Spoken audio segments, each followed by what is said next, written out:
আল্লাহর নবী তো সেই কথাই বলেছেন, আমি যখন মেরাজের রজনীতে জান্নাত জাহান্নাম পরিদর্শন করলাম, জাহান্নামের ভিতরে দেখতে পেলাম অধিকাংশ হলো নারী। কারণটা কি ইয়া রাসূলুল্লাহ? এক বর্ণনায় দুই কারণ, আর এক বর্ণনায় এক কারণ। আল্লাহর নবী বলেন একটা কারণ হলো এই নারীরা বেশি বেশি অভিশাপ দেয়। একটু অপরাধ করেছে সন্তান, সাথে সাথে বলে তোর জানি মরা মুখ দেখি, বলে কি বলে না? আমি জানি তোর মরা মুখ দেখি না দেখি, আমি মরলে তুই আমার চেহারাটাও দেখতে আসবি না, এরকম বিভিন্ন প্রকারের লাআনত বর্ষণ করে।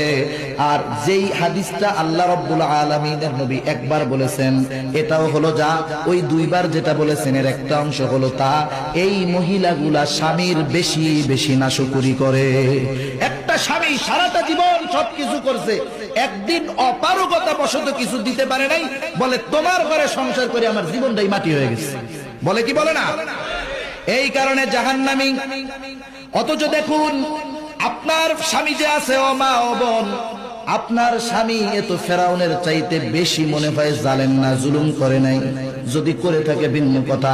অথচ দেখুন ওই মৃত্যুর পূর্ব মুহূর্তে আসিয়া আপনাদের জন্য কি শিক্ষা রেখে গেছে, যে তাও সে তার জালেম স্বামীকে আল্লাহর পক্ষ থেকে অভিশাপ দেওয়ার কথা বলে নাই। বলে নাই আল্লাহ তুমি ফেরাউনকে ধ্বংস করে দাও, ফেরাউনকে তুমি হত্যা করে দাও, বরং মরণের পূর্ব মুহূর্তে, জান যাওয়ার পূর্ব মুহূর্তে ও আল্লাহর কাছে যেই কথাগুলা বলেছে আল্লাহ রাব্বুল আলামিন পবিত্র কোরআনুল কারীমের ভিতরে সেই কথাগুলা আমাদেরকে জানায় দিবেন, এত সম্মান দিয়ে দিবেন। ফেরাউনের স্ত্রী আসিয়ার ঘটনাটা কোরআনে পড়লেই আমাদের সওয়াব হয়।